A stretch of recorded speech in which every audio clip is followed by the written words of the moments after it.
নমস্কার বন্ধুরা, নির্বাচন কমিশনের তরফ থেকে নতুন গাইডলাইন প্রকাশিত করা হয়েছে, যার ফলে সবাইকে একটি নতুন ফর্ম ফিল আপ করতে হচ্ছে। আর সেই ফর্ম ফিল আপ করতে গেলে আপনাদেরকে প্রমাণ করতে হবে যে আপনি ভারতের নাগরিক কিনা। আর নাগরিকত্ব প্রমাণ করতে গেলে আপনাদেরকে দিতে হচ্ছে আপনাদের যে বাবা মা রয়েছে তার বার্থ সার্টিফিকেট, অর্থাৎ জন্ম সার্টিফিকেট আপনাদের দিতে হবে। তো বন্ধুরা, আপনাদের কাছে তো অনেকেরই জন্ম সার্টিফিকেট নেই, তাহলে কি করবে? তাছাড়াও বন্ধুরা, আপনাদের কি কি কাগজপত্র বা ডকুমেন্ট দিতে হচ্ছে সমস্তটাই কিন্তু আজকের এই ভিডিওতে সম্পূর্ণ বাংলায় কিন্তু আপনাদের দেখানো হবে। তো বন্ধুরা, আপনারা দেখেছেন অনেকেই দেখাচ্ছে এই ফর্মটি ইংলিশে বা হিন্দিতে।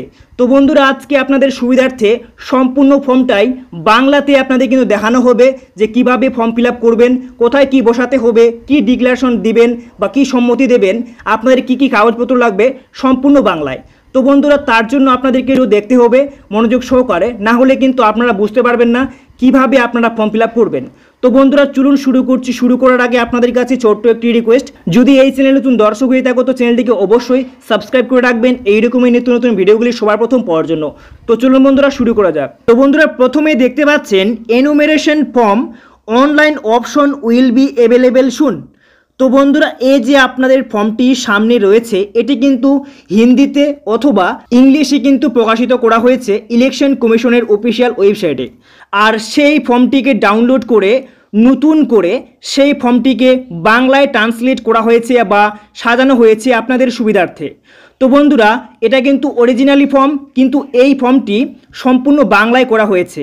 ভোটার তালিকাভুক্তির আবেদন ফর্ম। প্রথমে আপনারা দেখতে পাচ্ছেন এখানে দেওয়া রয়েছে ইলেক্টরস নেম, অর্থাৎ ভোটারের কিন্তু নাম আপনাদের এই জায়গায় বসাতে হবে। তারপরে দেখতে পাচ্ছেন এপিক, অর্থাৎ ভোটার পরিচয়পত্রের নম্বর, এই জায়গায় কিন্তু আপনাদের সম্পূর্ণ ফিল আপ করতে হবে। তারপরে দেখতে পাচ্ছেন আপনার অ্যাড্রেস বা ঠিকানা কিন্তু এখানে দেওয়া রয়েছে, আপনারা আপনাদের ঠিকানাটা এখানে কিন্তু ফিল আপ করবেন। তারপরে দেখুন এখানে সিরিয়াল নাম্বার বা ক্রমিক নম্বর, এখানে আপনার যে ভোটার কার্ডের সিরিয়াল নাম্বার রয়েছে সেই নাম্বারটি এখানে বসাবেন। দেখতেই পাচ্ছেন তারপরে দেওয়া রয়েছে পার্ট নং ও নেম কিন্তু দেওয়া রয়েছে, এখানে অংশ নম্বর বা নাম আপনাদের বসাতে হবে। তারপরে দেখতে পাচ্ছেন এখানে এসি বা পেশির নেম কিন্তু আপনাদের বসাতে হবে, যেমন দেখতে পাচ্ছেন বিধানসভা ও লোকসভা কেন্দ্রের নাম এই জায়গায় আপনাদের ফিল আপ করতে হবে। তারপর দেখতে পাচ্ছেন স্টেট বা আপনাদের রাজ্যের নাম কিন্তু এখানে বসাতে হবে। তারপরে আপনাদের এই যে ফাঁকা বক্সটি দেখতে পাচ্ছেন এখানে আপনাদের কারেন্ট ফটো পেস্ট করতে হবে বা বর্তমান ছবি আপনাদের এখানে সংযুক্ত করতে হবে। তারপরে দেখতে পাচ্ছেন নিচের দিকে রয়েছে পার্সোনাল ডিটেলস বা ব্যক্তিগত তথ্য আপনাদের কিন্তু এখানে বসাতে হবে, যেমন আপনার ডেট অফ বার্থ, আপনাদের জন্ম তারিখ এই জায়গায় বসাতে হবে। তারপর আধার কার্ডের নম্বর অপশনাল বলা হয়েছে, আধার কার্ডের নাম্বার যদি আপনাদের থেকে থাকে, আর আপনাদের তো সবারই থাকবে, তো বন্ধুরা আপনারা এই জায়গায় ফিল আপ করে দেবেন। তারপরে নিচের দিকে চলে যাব, নিচের দিকে কি রয়েছে মোবাইল নম্বর, যে মোবাইল নম্বরটি আপনাদের সব সময় চালু থাকে সেই নম্বরটি এখানে কিন্তু আপনারা ফিল আপ করবেন। তারপরে ফ্যামিলি ডিটেলস বা পরিবারের তথ্য, দেখতে পাচ্ছেন ফাদার্স অর্থাৎ লিগ্যাল গার্ডিয়ান নেম, দেখতে পাচ্ছেন পিতার আইনগত অভিভাবকের নাম, দেখতে পাচ্ছেন এই জায়গায় আপনারা কিন্তু ফিল আপ করবেন। যদি আপনার পিতা বা গার্জিয়ানের আপনার যদি এপিক নাম্বার বা ভোটার কার্ডের নাম্বার থেকে থাকে বা ভোটার কার্ড থেকে থাকে সেক্ষেত্রে আপনারা এই জায়গায় ফিল আপ করবেন। তারপরে দেখতে পাচ্ছেন মাদার্স নেম বা মাতার নাম, আপনার মায়ের নাম এখানে বসাবেন। আর আপনার মায়ের যদি ভোটার কার্ড থেকে থাকে আর ভোটার কার্ডের নাম্বার কিন্তু আপনারা সেই জায়গায় ফাঁকা জায়গায় কিন্তু বসিয়ে দেবেন। তারপরে দেখতে পাচ্ছেন স্পাউস নেম, অর্থাৎ এখানে আপনার স্বামী বা স্ত্রীর নাম, যে ফর্মটি ফিল আপ করবে আপনার যদি স্বামী থাকে বা স্ত্রী থাকে তার নাম কিন্তু এখানে বসাবেন। আর আপনার যদি সেই স্বামী স্ত্রীর ভোটার কার্ড থাকে বা ভোটার কার্ডের এপিক নাম্বারটি আপনারা কিন্তু এখানে বসাবেন। তারপরে দেখতে পাচ্ছেন সব থেকে যে বিষয়টি নিয়ে আলোচনা করা হচ্ছে, এবারে আপনাদের ডিক্লারেশন দিতে হবে বা ঘোষণা করতে হবে যে আপনি ভারতের নাগরিক কিনা। তো বন্ধুরা, এখানে প্রথমেই জানানো হয়েছে I hereby declare that to the best of my knowledge and believe. তো দেখতে পাচ্ছেন এখানে বাংলায় বলা হয়েছে আমি এই মর্মে ঘোষণা করছি যে আমার জ্ঞানে এই বিশ্বাসে নিচের তথ্যগুলি সঠিক, সেটা কিন্তু আমাদেরকে দেখতেই পাচ্ছেন টিক দিতে হবে। যেমন এখানে বলা হয়েছে 1 নম্বরে আমি 18 বছরের ঊর্ধ্বে উপভোক্তার ঠিকানায় বসবাসকারী এবং ভারতের নাগরিক।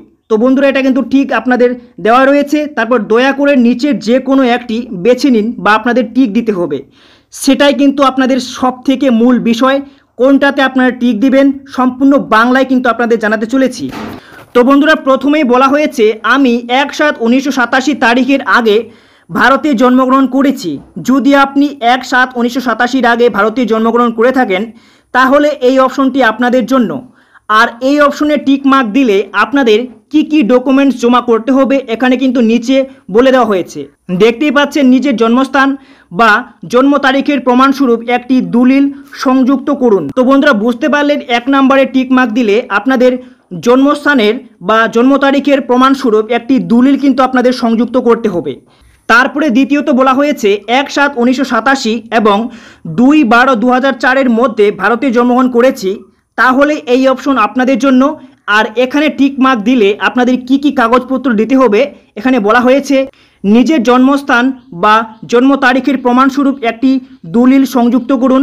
তাছাড়াও বলা হয়েছে পিতামাতার পক্ষ থেকে একটি দলিল সংযুক্ত করুন।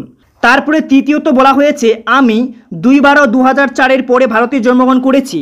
আর এই অপশনটি যদি আপনার জন্য হয়ে থাকে বা এখানে যদি আপনার টিক মার্ক দিয়ে থাকেন তাহলে নিজের জন্মস্থান বা জন্ম তারিখের প্রমাণস্বরূপ একটি দলিল সংযুক্ত করুন। পিতার পক্ষ থেকে একটি দলিল সংযুক্ত করুন। তারপরে দেখতে পাচ্ছেন মাতার পক্ষ থেকে একটি দলিল সংযুক্ত করুন। যদি কোনো পিতামাতা ভারতীয় না হন তাহলে তার বৈধ পাসপোর্ট ও ভিসার কপি সংযুক্ত করুন। তারপরে দেখুন এখানে আরও জানানো হয়েছে, দেখতে পাচ্ছেন আমি ভারতের বাইরে জন্মগ্রহণ করেছি এবং ভারতীয় দূতাবাস কর্তৃক প্রদত্ত জন্ম নিবন্ধনের প্রমাণ সংযুক্ত করেছি। তাহলে দেখতেই পাচ্ছেন আমি রেজিস্ট্রেশন ন্যাশনালাইজেশন প্রক্রিয়ার ভারতীয় নাগরিকত্ব অর্জন করেছি এবং প্রাসঙ্গিক সনদ সংযুক্ত করেছি। তারপরে 2 নম্বরে বলা হয়েছে দেখুন আমি অন্য কোনো দেশের নাগরিকত্ব অর্জন করিনি। তারপরে 3 নম্বরে দেখতে পাচ্ছেন আমি এই প্রথম ভোটার তালিকাভুক্তির জন্য আবেদন করছি এবং অন্য কোনো বিধানসভা লোকসভা কেন্দ্রের তালিকাভুক্ত নই। 4 নম্বরে দেখতে পাচ্ছেন আমি জানি যে উপরের বিবৃতি মিথ্যা প্রমাণিত হলে representation of the people act 1950 section 31 অনুযায়ী 1 বছর পর্যন্ত কারাদণ্ড অথবা জরিমানা উভয় দণ্ড হতে পারে। তারপরে দেখতে পাচ্ছেন ডেট আপনারা বসাবেন আর এখানে প্লেস কিন্তু দেওয়া রয়েছে বা স্থান আপনাদের কিন্তু এখানে বসাতে হবে। তারপরে দেখতে পাচ্ছেন এখানে সিগনেচার আপনাদের যে ফর্ম ফিল আপ করবে তার কিন্তু এখানে একটি সিগনেচার বা স্বাক্ষর দিতে হবে।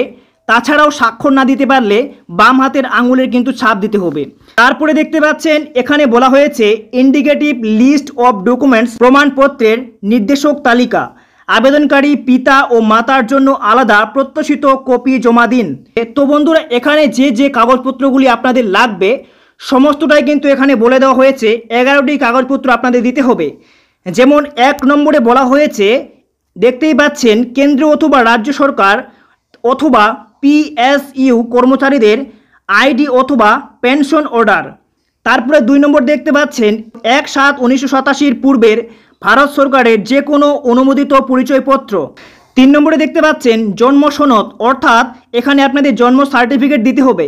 তারপরে দেখতে পাচ্ছেন পাসপোর্ট আপনাদের দিতে হবে। তারপরে 5 নম্বরে দেখতে পাচ্ছেন শিক্ষাগত সনদ, অর্থাৎ দেখতে পাচ্ছেন এখানে বলা হয়েছে বোর্ড অথবা বিশ্ববিদ্যালয়ের আপনাদের যে সার্টিফিকেটগুলি রয়েছে সেইগুলো দিতে হবে।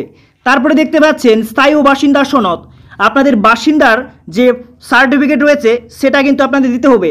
তারপরে দেখতে পাচ্ছেন 7 নম্বরে বন অধিকার সনদ, 8 নম্বরে জাতির সনদ যেমন রয়েছে SC ST OBC caste certificate. 9 নম্বরে দেখতে পাচ্ছেন ন্যাশনাল রেজিস্টার অফ সিটিজেন যেখানে প্রযোজ্য সেই স্বীকৃত আপনাদের সার্টিফিকেট দিতে হবে।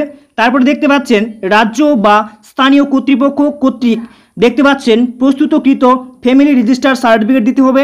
তারপরে দেখতে পাচ্ছেন এখানে বলা হয়েছে লাস্ট যেটা 11 নম্বরে সরকার কর্তৃক প্রদানকৃত জমি অথবা বাড়ির বরাদ্দ সনদ।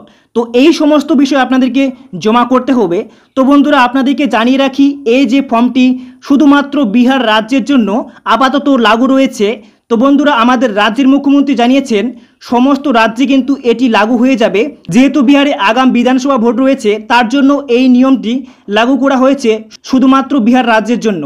তো বন্ধুরা, এই ছিল আজকের ছোট্ট একটি ভিডিও। যদি ভালো লাগে তো লাইক করে চ্যানেলটিকে সাবস্ক্রাইব করতে ভুলবেন না।